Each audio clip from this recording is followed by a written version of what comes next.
بسم اللہ الرحمن الرحیم۔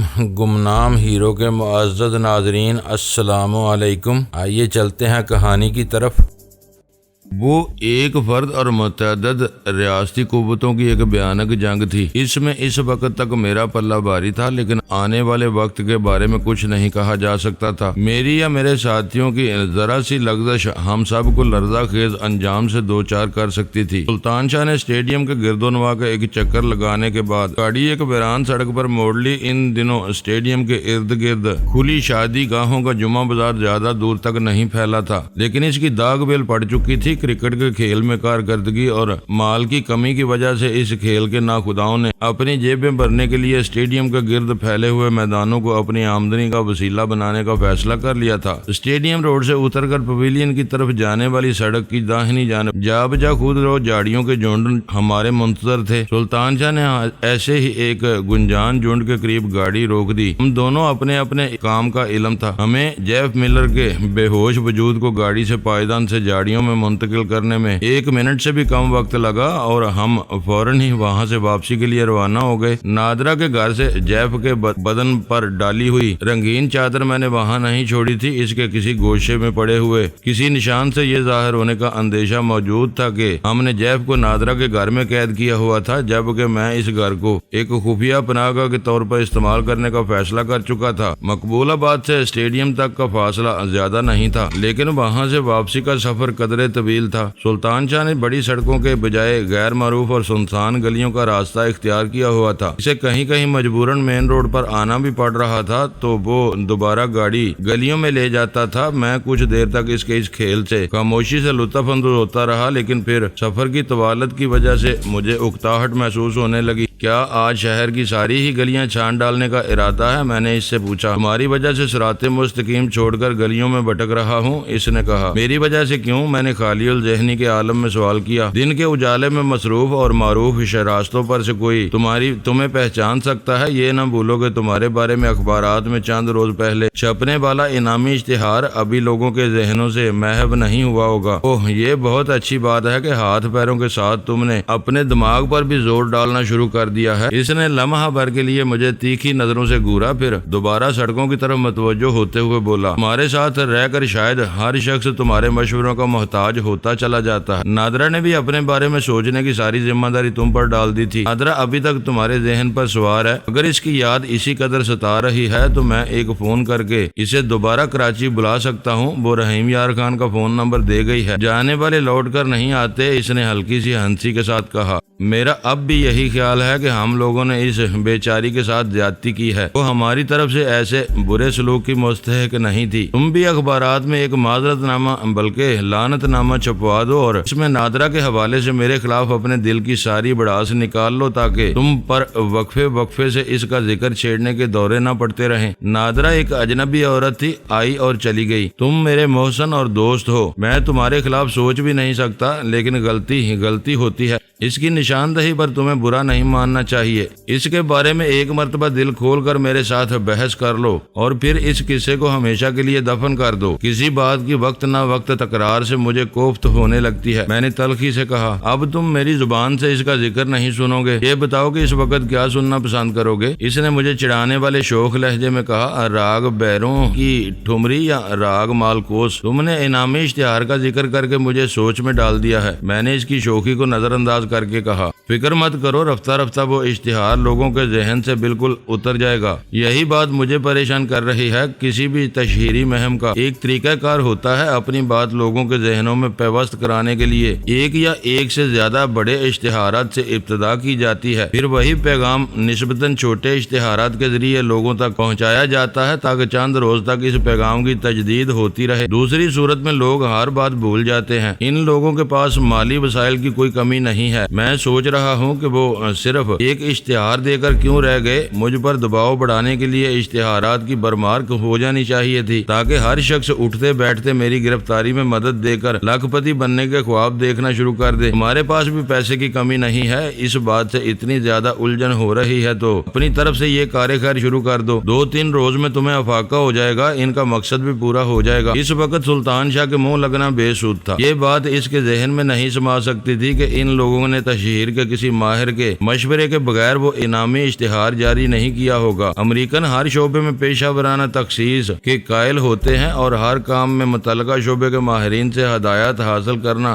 فرض عین سمجھتے ہیں۔ شاید پہلا اشتہار شائع ہوتے ہی انہیں احساس ہوا ہوگا کہ اس طرح وہ مجھے چکنا کر رہے تھے، میں سامنے رہ کر ان کا مقابلہ کر رہا تھا، تب بھی وہ میری گرد نہیں پا سکے تھے۔ ایلن نے ہر بار میری کمینگاہ پر اس وقت دعویٰ بولا تھا جب میں قبل از وقت خطرہ بانپ کر وہاں سے صاف نکل چکا تھا۔ شاید انہوں نے سوچا ہو کہ میں ان کی اشتہار بازی سے خائف ہو کر عارضی طور پر زیر زمین چلا گیا تو ان کے لیے زیادہ مسائل پیدا کر سکوں گا اور وہ پھر بھی میری ذات تک رسائی حاصل نہیں کر سکیں گے۔ وہ امکان سوچتے ہی انہوں نے اشتہاری مہم موقوف کر دی۔ اگر قدرت انسان کا ساتھ دے رہی ہو تو ایسا ہی ہوتا ہے کہ اس کے زیرک دشمنوں کی عقلیں معاف ہو جاتی ہیں اور وہ دانش مندی کے زوم میں سنگین غلطیوں کا ارتکاب کرتے چلے جاتے ہیں۔ میری نیت صاف تھی اور عزائم نیک تھے، شاید اسی لیے قدرت میرے اوپر حد سے زیادہ مہربان تھی۔ ہم گھر کے قریب پہنچے ہی تھے کہ اچانک جیف کے آپریٹر سے ہلکی ہلکی آواز آنے لگی۔ وہ آپریٹر سے جب سے میری تحویل میں آیا تھا ہر لمحے آن رہا تھا، اس وقت بھی وہ میری جیب میں ہونے کے باوجود فعال تھا۔ میں نے آپریٹر جیب سے نکال کر اس کی آواز بڑھا دی تاکہ پیغام واضح ہو سکے۔ دوسری طرف سے راس المیڈا کی مانوس آواز سنائی دے رہی تھی۔ چیف بن کر وہ ہر اس شخص کو متوجہ کر رہا تھا جو اس کی آواز سن رہا ہو، لیکن اپنی کال کا جواب صرف بلیک ہاک سے طلب کر رہا تھا۔ میرے لیے راس المیڈا کا وہ غیر متوقع پیغام سنسنی خیز تھا۔ آپریٹر سے آنے والی آواز سن کر سلطان شاہ بھی اپنی نشست میں چکنا ہو کر بیٹھ چکا تھا۔ ہمارے فلیٹ والی عمارت قریب آ چکی تھی اور سلطان شاہ گاڑی کو اس کے احاطے میں لے جانے کے موڈ میں نظر آ رہا تھا۔ ہم بلڈنگ کی پارکنگ میں اپنی کار کے شیشے چڑھا کر آپریٹرز پر ہونے والی بات چیت سن سکتے تھے، لیکن وہاں ہم آنے جانے والوں کی نگاہوں میں آ سکتے تھے۔ میں نے لمحہ بھر میں فیصلہ کرتے ہوئے سلطان شاہ سے کہا، گھر لوٹنے کی بجائے گاڑی ساحل کی طرف نکال لے جاؤ، ہم گفتگو ختم ہونے کے بعد واپس لوٹیں گے۔ سلطان شاہ نے گاڑی کی ٹوٹتی ہوئی رفتار میں سرعت سے اضافہ کر دیا۔ راس المیڈا نے دوسری مرتبہ انگریزی زبان میں ہی اپنا پیغام نشر کیا۔ تجسس ہمیں سکوت کے چند لمحے گزرے، پھر اس آلے پر ایک اور آواز سنائی دینے لگی، black hawk online chief over. وہ آواز سنتے ہی ہم دونوں چونک پڑے۔ سلطان شاہ کو علم نہیں تھا کہ میں طے خانے سے بلیک ہاک کا فون نمبر ملا کر اس کی آواز سن چکا تھا۔ اس کے لیے بلیک ہاک کی آواز تحیر خیز تھی، جبکہ میری مسرت کا سبب یہ تھا کہ آپریٹرز پر بالکل وہی غیر ملکی آواز سنائی دی تھی جو میں فون پر سن چکا تھا۔ تم اور تمہارے دونوں آدمی اب مجھ سے آپریٹرز پر ہی رابطہ رکھیں گے۔ راس المیڈا کی سرد آواز سنائی دی، جیف ملر کا آپریٹرز غیر متعلقہ ہاتھوں میں پہنچنے کی تردید ہو چکی ہے۔ پچھلی رات ڈرائیو ان سینما پر تم خود دیکھ چکے ہو کہ گیری ہارٹ کے لیے کوئی وہاں موجود نہیں تھا۔ میں اب فون پر نہیں ملوں گا، ضرورت اور حالات کے تحت میرے ٹھکانے بدلتے رہیں گے، مگر میں تم کو اپنے بارے میں باخبر رکھوں گا۔ گیری ہارٹ ایک تجربہ کار اور کارآمد آدمی ہے، اسے اپنی گستاخی اور زبان درازی کی کافی سزا مل چکی ہے۔ اسے اس کا آپریٹرز واپس دے دو، ڈینی کے خلاف وہی مؤثر رہے گا۔ انسپیکٹر جیف کے لیے اس کی کوششیں جاری ہیں۔ میری آرزو ہے کہ وہ زندہ برآمد ہو سکے، لیکن تم ان معاملات سے دور رہو گے۔ اس وقت آپریشن کے 9 ہمارے لیے سب سے زیادہ اہم ہے، اوور۔ آخرکار میرے اندیشے درست ہی ہوئے تھے۔ راس المیڈا میرے ساتھ الجھ کر اپنی سازشوں سے غافل نہیں ہوا تھا۔ در حقیقت اس نے گیری ہارٹ، جیف ملر اور ایلن وغیرہ کی مدد سے اکٹھے اس بری طرح الجھا لیا تھا کہ میں کسی اور طرف توجہ ہی نہیں دے سکا تھا۔ وہ مجھے اپنے بچاؤ میں الجھا کر پوری رازداری اور اطمینان کے ساتھ اپنا کام کر رہا تھا۔ اس کی زبان سے آپریشن K9 کا حوالہ اس کی پوشیدہ سرگرمیوں کا واضح ترین ثبوت تھا۔ وہ حقیقت سامنے آتے ہی میری کھوپڑی میں انگارے سے بھرنے لگے۔ میں نے آپریشن K9 کے الفاظ پہلی بار سنے تھے۔ میرے فرشتوں کو بھی علم نہیں تھا کہ ان الفاظ کا کیا مفہوم تھا اور اس بار راس المیڈا کا ہدف کیا تھا۔ میں جانتا ہوں بلیک ہاک کی آواز سعادت مندانہ تھی۔ ہمارے دوست ہماری سرگرمیوں کے بارے میں جاننے کے لیے بے چین ہیں۔ کراچی والوں نے آج پھر جنرل رمیش بھٹناگر کا پیغام دیا ہے۔ وہ جاننا چاہتا ہے کہ ہمیں فضائی راستوں کی تفصیلات کس طرح مطلوب ہیں، اوور۔ جنرل بھٹناگر سے کہو کہ وہ اپنی حدود سے تجاوز نہ کرے۔ بلیک ہاک سے ملنے والی اطلاع پر راس المیڈا برہم ہو گیا۔ اس سے جو کچھ کہا جا رہا ہے تیزی سے اس پر عمل کرے۔ مجھے تفصیلی نقشوں کے ساتھ ہر روٹ درکار ہے۔ کل تک یہ چیزیں نہیں ملی تو اس کے ایویشن ریسرچ سینٹر کو ملنے والی وہ دونوں طیارے کبھی امبالہ نہیں پہنچیں گے جن کے ذریعے راہ والے پڑوسیوں پر اپنے مواصلاتی برتری کا سکہ جمانے کے خواب دیکھ رہے ہیں۔ مفاہمت دو طرفہ ہوتی ہے، مجھ سے تعاون کیے بغیر وہ کچھ بھی حاصل نہیں نہیں کر سکیں گے اوبر۔ میں جنرل کے رتبے کی وجہ سے خاموش رہنے پر مجبور ہو گیا، ورنہ میں بھی کرپال سنگھ کو کم و بیش یہی سب کہنے والا تھا۔ وہ پچھلے 4 دن سے یہ کام لیے بیٹھا ہے اور میرے آدمیوں کا وقت برباد ہو رہا ہے اوبر۔ جنرل بھٹناگر الو کا پٹھا ہے، آدمی کا رتبہ اس کے رینک سے نہیں، اس کی کارکردگی سے بلند ہوتا ہے۔ وہ آج آرک کا سربراہ صرف اس لیے ہے کہ اسے 2 سال تک امریکہ میں تربیت دی گئی ہے۔ اگر وہ اپنے ملک میں لوٹ کر کام کو بروقت مکمل کرنے کا احساس کھو بیٹھا ہے تو دونوں طیاروں کی ڈلیوری منسوخ ہونے کی دھمکی اس کے ہوش ٹھکانے پر لے آئے گی۔ تم کوئی لحاظ کیے بغیر میرا پیغام اسے دے دو، کل تک تمہیں فیکس پر سب کچھ مل جائے گا اوور اینڈ آل۔ گفتگو ختم ہوتے ہی میں نے وہ قیمتی آپریٹس بند کر کے جیب میں رکھ لیا۔ میں نے اسی وقت دیکھا تھا کہ پیغام وصول کرنے کے لیے اس آپریٹس کو ہر وقت آن رکھنا ضروری نہیں تھا، اسے بند کر کے اس کی بیٹری بچائی جا سکتی تھی۔ دوسری طرف سے پیغام آنے کی صورت میں آپریٹس پر کوئی مخصوص ریڈیو سگنل سنائی دیتا جس کے بعد اسے آن کیا جا سکتا تھا۔ معلوم ہوتا ہے ہمیں نادرا وغیرہ کے پیچھے لگا کر راز المیڈا نے کوئی اونچا چکر چلایا ہوا ہے۔ سلطان شاہ نے گاڑی کو واپسی کی راہ پر ڈالتے ہوئے پرجوش لہجے میں کہا، جنرل کے عہدے کا فوجی افسر کسی چھوٹی موٹی بات پر اتنے زیادہ تجسس کا مظاہرہ نہیں کر سکتا۔ اندرون خانہ بھارتی اب بھی ان لوگوں سے ملے ہوئے ہیں، وہ بچھڑے کب تھے جو اب مل گئے ہوں گے؟ وہ شروع ہی سے ایک دوسرے کے ساتھ ہیں۔ پتہ نہیں یہ ایوییشن ریسرچ سینٹر کیا بلا ہے اور راز المیڈا کن فضائی راستوں کے نقشوں کے چکر میں ہے۔ سلطان شاہ وہ گفتگو سن لینے کے بعد خاصا پریشان نظر آ رہا تھا۔ اول خان نے مجھے راہ کے بارے میں بہت تفصیل سے بتایا تھا۔ میں نے کہا، بھارتیوں نے اپنے ملک دشمنوں بلکہ دوستوں کے بھی خلاف جاسوسی کے بیشتر ادارے ریسرچ، تحقیق اور تجزیے کے نام پر قائم کیے ہوئے ہیں۔ راہ بھی ریسرچ اینڈ انالیسس ونگ کا مخفف ہے۔ اسی طرح آرک یا ایوییشن ریسرچ سینٹر بھی راہ کا ذیلی ادارہ ہے۔ یہ لوگ اپنے مواصلاتی ذرائع کو ہر وقت ترقی دینے اور کارآمد رکھنے کے ساتھ دشمن کے مواصلاتی رابطوں کو فنی خلل اندازی سے جام کرنے کے نت نئے منصوبے پر کام کرتے ہیں۔ اپنے مقاصد کے حصول کے لیے ان کے پاس ریڈار سے لے کر طیارے تک موجود ہیں اور دشمنوں کے ٹھکانوں کے قریب محو پرواز ہو کر بدترین ریڈیائی شور کے ذریعے ہر لاسلکی آلے کو نکارا کر دیتے ہیں۔ ملا سرکار والے بلیک کیٹس راہ کے وہ تربیت یافتہ گوریلے ہیں جو دشمن کے علاقے میں مخصوص کارروائیاں کرنے کے ماہر ہوتے ہیں۔ اسی طرح ان کے اور شعبے بھی ہیں جن میں SSB اور E-22 شامل ہیں۔ اس وقت کی گفتگو سے اندازہ ہو رہا ہے کہ جنرل رمیش بھٹناگر آرک نامی ادارے کا سربراہ ہے اور راز المیڈا اس سے خاص قسم کے فضائی راستوں کے تفصیلی نقشے حاصل کرنا چاہ رہا ہے۔ حالات نشاندہی کر رہے ہیں کہ ان نقشوں کا تعلق پاکستان سے ضرور ہوگا۔ سلطان شاہ نے وفور جوش سے میری بات اڑا دی اور بولا، راز المیڈا ایک متعصب اور نسل پرست یہودی ہے۔ اس کی باتوں پر اس حوالے سے سوچ کر میرے رونگٹے کھڑے ہو گئے ہیں۔ تم کیا کہنا چاہ رہے ہو؟ میں نے پرتشویش نظروں سے اس کی طرف دیکھتے ہوئے پوچھا۔ کچھ عرصے پہلے افواہیں سننے میں آئی تھی کہ عراق کی ایٹمی تنصیبات پر کامیاب بمباری کے بعد اب اسرائیلی قیادت بھارتیوں کے تعاون سے کہوٹا کی تنصیبات اور لیبارٹریز پر بھرپور فضائی حملہ کرنے کا منصوبہ بنا رہی ہے تاکہ کسی بھی اسلامی ملک کے ایٹمی طاقت بننے کے امکان کو ہمیشہ کے لیے ختم کیا جا سکے۔ میں بے یقینی سے آنکھیں پھاڑ کر اسے گھورتا رہا۔ وہ سڑک پر سے نظریں ہٹائے بغیر کہہ رہا تھا، ہو سکتا ہے کہ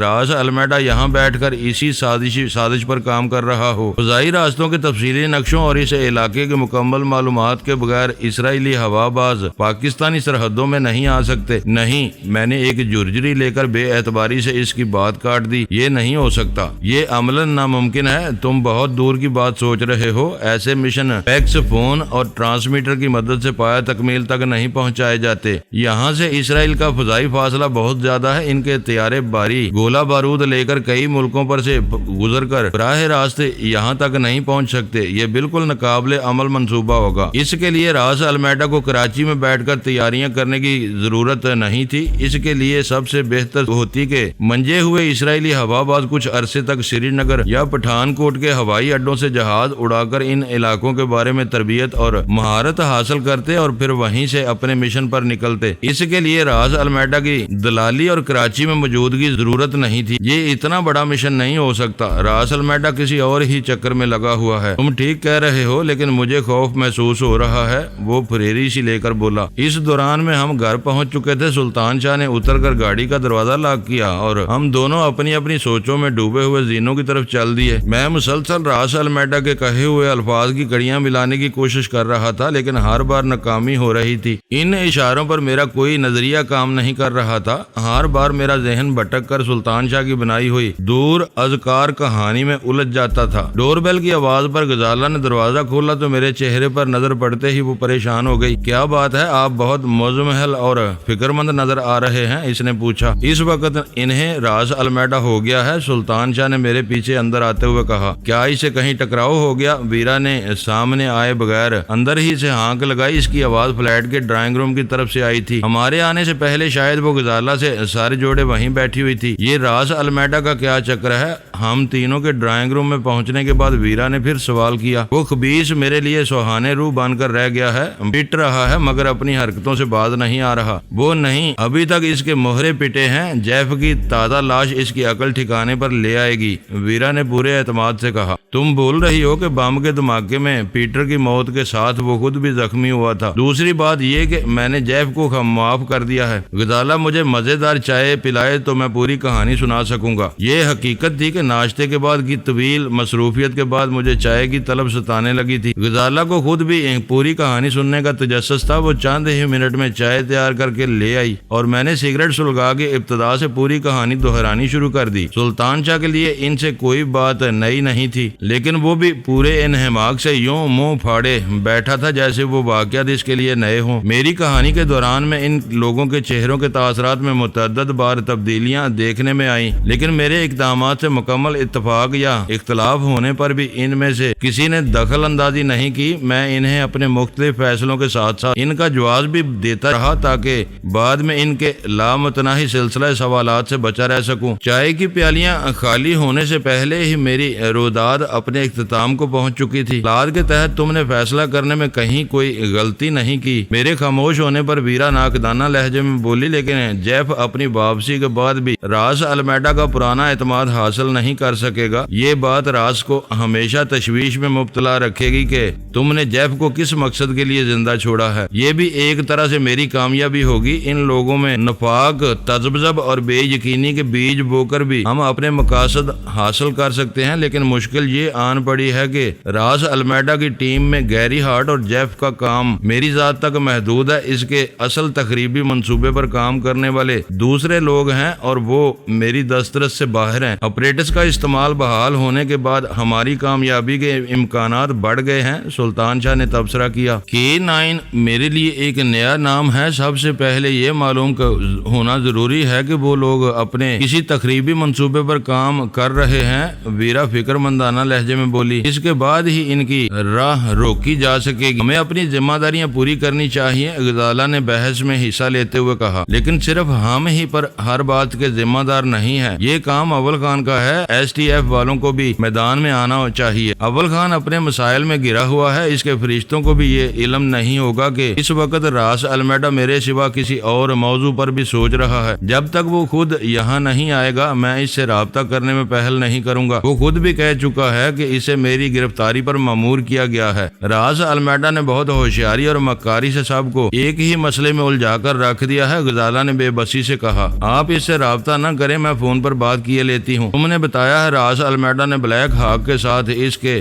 2 آدمیوں کا بھی حوالہ دیا تھا، ویرا نے تائید طلب لہجے میں کہا۔ ان لوگوں میں آپس میں بات چیت ہوگی تو ضرور معلومات میں اضافہ ہوگا، ان پر انحصار نہیں کیا جا سکتا، غزالہ پرتشویش لہجے میں بولی۔ ویسے تو راز المیڈا نے ہی آپریشن K9 کی بات چھیڑی تھی، لیکن بے ربط اشاروں کے سوا کام کی کوئی بات معلوم نہیں ہو سکی۔ وہ لوگ بھی اشاروں کنایوں میں بات کریں گے۔ کسی جوابی کارروائی کے لیے ہمیں پورے منصوبے سے جلد از جلد واقفیت حاصل کرنی ہوگی۔ ان پر انحصار کیا گیا تو ہو سکتا ہے کہ ہم کچھ کرنے کا وقت گنوا بیٹھیں۔ اس وقت میرا اور غزالہ کا ذہن یکساں خطوط پر کام کر رہا تھا۔ تم اسی وقت اول خان سے بات کرو، میں نے ریسٹ واچ پر نگاہ ڈال کر غزالہ سے کہا۔ وہ اس وقت اپنے دفتر ہی میں موجود ہوگا۔ وہ ذرا حساس اور فرد شناس آدمی ہے، اس سے گفتگو میں میرے نام کا کوئی حوالہ نہ آنے دینا۔ وہ خود ہی کچھ پوچھ لے تو دوسری بات ہے۔ اس فلیٹ میں اسپیکر فون کی کمی ہے، ویرا بولی۔ اسپیکر فون کی موجودگی میں دونوں کی گفتگو سن کر کوئی سوال کرنے کی ضرورت باقی نہیں رہتی۔ اب ہم اول خان کی آواز نہیں سن سکیں گے۔ فلیٹ میں ٹیلی فون کی 3 لائنیں موجود تھیں۔ ایک انسٹرومنٹ ڈرائنگ روم میں موجود تھا، دوسرا میرے کمرے میں تھا، تیسرا ویرا کی خوابگاہ میں نصب تھا۔ میں نے فوراً ہی ان تینوں کو یکجا کرنے کا فیصلہ کیا۔ اس طرح گھر میں اسپیکر فون نہ ہونے کے باوجود کم از کم 3 افراد افراد پوری گفتگو میں شامل رہ سکتے تھے۔ کمروں سے تار نکال کر ڈرائنگ روم میں جوڑنا زیادہ دیر کا کام نہیں تھا۔ ویرا نے میرا مقصد بھانپتے ہی ایک سیٹ پر قبضہ کر لیا اور سلطان شاہ اس کا منہ دیکھتا رہ گیا۔ تینوں سیٹ چیک کرنے کے بعد میں نے ریسیور کریڈل پر رکھ دیے اور غزالہ اپنے انسٹرومنٹ پر اول خان کا نمبر ملانے لگی۔ دوسری طرف گھنٹی بجنے کی آواز سن کر اس نے ہمیں اشارہ کیا اور میرے ساتھ ویرا نے بھی اپنے ٹیلی فون کا ریسیور اٹھا کر کان سے لگا لیا۔ 3 گھنٹیوں کے بعد اول خان کی بجائے ریسیور پر کسی اور کی اجنبی آواز سنائی دی تو مجھے خاصی مایوسی ہوئی، مگر غزالہ نے اسے اپنا نام بتائے بغیر اول خان سے بات کرنے کی خواہش ظاہر کی تو اس نے بتایا کہ اول خان علالت کی وجہ سے اس روز دفتر نہیں آیا تھا۔ ہم تینوں نے بیک وقت فون بند کر دیے۔ یہ اچھا ہے، میری مایوسی پر ویرا فوراً ہی بول پڑی، گھر پر وہ زیادہ آزادی سے بات کر سکے گا، بات تو ہو ہی جائے گی، پریشانی یہ ہے کہ وہ بیمار ہے، وہ ان لوگوں میں سے نہیں ہے جو ذرا سے بہانوں سے کام چھوڑ کر گھر بیٹھ جاتے ہیں۔ اگر وہ دفتر سے غیر حاضر ہے تو اس کی بیماری تشویشناک بھی ہو سکتی ہے۔ ویرا چڑ کر بولی، تشویش کی کوئی بات نہیں، وہ اپنی دیکھ بھال کر سکتا ہے، یہ نہ بھولو کہ تم سے ملاقات ہونے تک وہ اپنی زندگی کے کم و بیش کم از کم 35-40 سال پوری خیریت سے گزار چکا تھا۔ اول خان اپنے گھر پر تھا اور واقعی بیمار تھا۔ فون اس کی بیوی نے اٹھایا تھا۔ وہ آواز سنتے ہی غزالہ کو پہچان گئی۔ مزاج پرسی کے رسمی کلمات کے تبادلے کے بعد اس نے فون اول خان کو دیا تو اس کی آواز سے نکاحت ظاہر ہو رہی تھی۔ تم خیریت سے تو ہو؟ اس وقت مجھے کیسے یاد کر لیا؟ میں خیریت سے ہوں، آپ کیسے بیمار پڑ گئے؟ غزالہ نے ہمدردانہ لہجے میں پوچھا۔ طبیعت کا جبر رنگ لا رہا ہے، تمہیں معلوم ہے کہ مجھ پر ایک ایسا کام مسلط کر دیا گیا ہے جو میری مرضی کے خلاف ہے۔ میں اندر ہی اندر پھونک رہا ہوں۔ ہر وقت کا ذہنی دباؤ اچھے بھلے آدمی کو تباہ کر دیتا ہے۔ میرے ساتھ ویرا بھی وہ ساری گفتگو سن رہی تھی۔ اول خان کے جواب میں اس نے میری طرف دیکھ کر اپنے دیدوں کو گردش دی، جیسے مجھے میری بدگمانی پر چڑھا رہی ہو، لیکن منہ سے کچھ نہ بولی۔ میں ایک الجھن میں پڑ گئی ہوں، غزالہ نپے تلے لہجے میں بولی۔ کوئی اور بات چھیڑنے سے پہلے میں یہ جاننا چاہتی ہوں کہ K9 کیا بلا ہے؟ ہمارے حریفوں میں آج کل اس کا کافی چرچا ہو رہا ہے۔ K9؟ اول خان کی آواز پر خیال ہو گئی۔ مجھے یاد نہیں پڑتا کہ میں نے یہ نام کبھی سنا ہو۔ کچھ تفصیل سامنے آئے تو شاید کوئی بولی بسری بات یاد آ جائے۔ یہ کوئی فرضی نام بھی ہو سکتا ہے۔ کچھ لوگ کسی آپریشن K9 پر کام کر رہے ہیں۔ غزالہ نے میری طرف دیکھتے ہوئے سنبھل کر کہنا شروع کیا۔ وہ کچھ فضائی راستوں کے تفصیلی نقشوں کی تلاش میں ہے۔ تم گیری ہارٹ کی بات تو نہیں کر رہی؟ اول خان نے مضطربانہ لہجے میں غزالہ کی بات کاٹ کر پوچھا۔ نہیں، وہ اس معاملے سے بے خبر ہے۔ اس کا باس بالا کوئی چکر چلا رہا ہے۔ اس کا باس کہاں سے پیدا ہو گیا؟ وہ تو خود بہت بڑی چیز ہے۔ مجھے یہ سب نہیں معلوم۔ آج کل گیری ہارٹ راس المیڈا کے لیے کام کر رہا ہے۔ اوہ، اس کا مطلب ہے کہ اندر ہی اندر یہ سب ایک دوسرے سے ملے ہوئے ہیں۔ بیماری کی نکاحت کے باوجود اس خبر پر اول خان کی آواز میں دلچسپی عود کر رہی۔ کیا ڈینی کو اس بات کا پورا یقین ہے؟ اس کی زبان سے اپنا نام سن کر میرے وجود میں تسکین کی ایک لہر سی سرایت کر گئی۔ جی، غزالہ نے اس بات میں جواب دیتے ہوئے کہا۔ یہ خبریں وہی نکال کر لائے ہیں۔ اور ویرا کا کیا حال ہے؟ ذاتی باتوں کا ذکر آتے ہی اول خان سب کچھ بھول بال کر ہم لوگوں کے بارے میں ہر بات جان لینے کا خواہاں نظر آنے لگا۔ وہ بات چیت کرنے لگی ہے یا ابھی تک سکتے کی حالت میں ہے؟ وہ ٹھیک ہے، بس گھر میں محدود رہ کر چہرہ درست ہونے کا انتظار کر رہی ہے۔ اس سے میری بات ہو سکتی ہے؟ اول خان نے پورے اشتیاق لہجے میں پوچھا۔ 1 منٹ ہولڈ کریں، غزالہ نے میری طرف دیکھ کر کہا، مگر پہلے میری بات کا جواب تو دے دیں۔ میں نے غزالہ کو آنکھ مار کر اشارہ کیا کہ وہ ویرا کو اول خان سے بات کرنے کا موقع دے دے۔ اول خان کہہ رہا تھا، معاملات بہت بگڑے ہوئے ہیں، تم سیدھی سادی خانہ دار لڑکی ہو، تم ان سے دور رہو، میں ویرا کو زیادہ بہتر طور پر ہر بات سمجھا سکوں گا، ذرا اسے فون پر بلا دو۔ میں اسے ابھی بلاتی ہوں۔ غزالہ یہ کہہ کر خاموش ہو گئی۔ سلطان شاہ نے فوراً ہی ریسیور اس سے چھین کر اپنے کان سے لگا لیا۔ دوسری طرف اول خان لائن پر موجود تھا۔ غزالہ اس سے کوئی احتجاج نہیں کر سکی، بس اس کی زیادتی پر تل ملا کر رہ گئی۔ قدرے توقف کے بعد ویرا نے اول خان سے بات شروع کر دی۔ میں ویرا بول رہی ہوں، تم کیسی ہو؟ میں تمہارے بارے میں بہت فکر مند تھا۔ ان حرام زادوں نے تمہارے ساتھ بہت زیادتی نہیں، میرے ساتھ اس قسم کی کوئی زیادتی نہیں کی گئی جو تم سمجھ رہے ہو۔ ویرا نے اس کی بات کاٹ کر پورے اعتماد سے کہا، بس میں اپنی تضحیک اور ذہنی اذیت برداشت نہیں کر سکی تھی۔ مجھے ہر طرف سے گھیر کر بے بس کرنے کی کوششیں کی جا چکی ہیں، لیکن مجھے برابر خبریں مل رہی ہیں ڈینی ان سے تمہارا بھرپور انتقام لے چکا ہے۔ تمہیں فخر ہونا چاہیے کہ تم ڈینی جیسے بے جگر آدمی کی سرپرستی حاصل ہو گئی ہے۔ وہ دشمن کے حلق میں ہاتھ ڈال کر اس کی آنتیں باہر کھینچ نکالنے میں کمال رکھتا ہے۔ تمہاری دونوں باتیں غلط ہیں، ویرا نے بے خوفی سے کہہ ڈالا۔ ڈینی میرا سرپرست نہیں صرف دوست ہے، اور وہ بہت زیادہ بے جگر بھی نہیں ہے۔ اتنا ہی بے خوف ہوتا تو تم سے ڈر کر رپوش ہونے کی بجائے دندناتا ہوا تمہارے دفتر پہنچ کر اپنی گرفتاری پیش کر دیتا اور تمہیں ان پیچیدگیوں سے بچا لیتا جو تمہاری بیماری کا سبب بن رہی ہیں۔ یہ ایک اتفاق تھا کہ اس کا داؤ چل گیا اور وہ میرا بدلہ لینے میں کامیاب ہو گیا۔ تم بہت بولتی ہو، اول خان کی تھکی ہوئی آواز ابھری۔ اگر وہ اتفاق بھی تھا تو صرف اس وقت وجہ سے رونما ہوا کہ ڈینی نے ہمت کی تھی۔ اب پھر دیکھ لو کہ وہ کچھ نئی خبریں نکال لایا ہے۔ اس بارے میں تم سے بات کرنی بے سود ہے، ویرا نے بے نیازی ظاہر کرتے ہوئے کہا۔ کچھ بھی نہیں کر سکو گے، پتہ نہیں غزالہ نے کیا سوچ کے تم کو فون کیا ہے۔ ڈینی سن لیتا تو غزالہ کو ہرگز فون نہ کرنے دیتا۔ وہ اپنی وجہ سے تم کو کسی امتحان میں نہیں ڈالنا چاہتا۔ تم مجھے غلط سمجھ رہی ہو، اول خان کی آواز میں احتجاج تھا۔ غزالہ نے بہت اچھا کیا کہ مجھے فون کر لیا، میں تم لوگوں کے لیے سب کچھ کروں گا۔ ان بھوکے بھیڑیوں سے لڑنا تمہارا نہیں، میرا فرض ہے۔ ہم ایسی معلومات حاصل کرنے کے لیے ترستے ہیں۔ میری مجبوری صرف اتنی سی ہے کہ میں ڈینی سے دور رہنا چاہتا ہوں۔ اس سے سامنا ہو گیا تو میں اپنے فرض سے منہ نہیں موڑ سکوں گا۔ اس کشمکش سے بچنے کے لیے میں نے اس سے تلخ و ترش باتیں کی تھی۔ اچھا ہوا کہ وہ اس وقت تم لوگوں کے ساتھ موجود نہیں ہے۔ میں اب بھی رابطے کے سلسلے میں اس کی حوصلہ افزائی نہیں کروں گا۔ مجھ سے دور رہنا خود اسی کے مفاد میں ہے۔ یہ ڈینی کی بدقسمتی ہے کہ ایک طرف وہ اپنے جانی دشمنوں میں گرا ہوا ہے اور دوسری طرف تم جیسے مونس و غم گسار اس کا ساتھ چھوڑتے جا رہے ہیں۔ یہ اچھے آثار نہیں ہیں۔ وہ جلد ہی اول خان اسے بات پوری کرنے کا موقع دیے بغیر مضطربانہ آواز میں بول پڑا، منحوس کلمات زبان سے مت نکالو۔ یہ عارضی گردش اسی کا نہیں، میرا امتحان بھی ہے۔ کامیابی بہت جلد ہمارا مقدر بنے گی۔ تم مجھے یہ بتاؤ کہ آپریشن K9 کا کیا چکر ہے؟ غزالہ نے ادھوری بات کر کے مجھے تشویش میں ڈال دیا ہے۔ یہ باتیں ٹیلی فون پر نہیں ہو سکتی، کیا تم ہماری طرف نہیں آ سکتے؟ معزز ناظرین، لائک کریں، شیئر کریں اور کمنٹس باکس میں پاک آرمی زندہ باد، پاکستان پائندہ باد کا نعرہ ضرور درج کر کے اپنے ملک پر فخر کریں اور پاکستان کی بنیادیں مضبوط کرنے میں اپنا کردار ادا کریں۔ ویڈیو دیکھنے کا شکریہ۔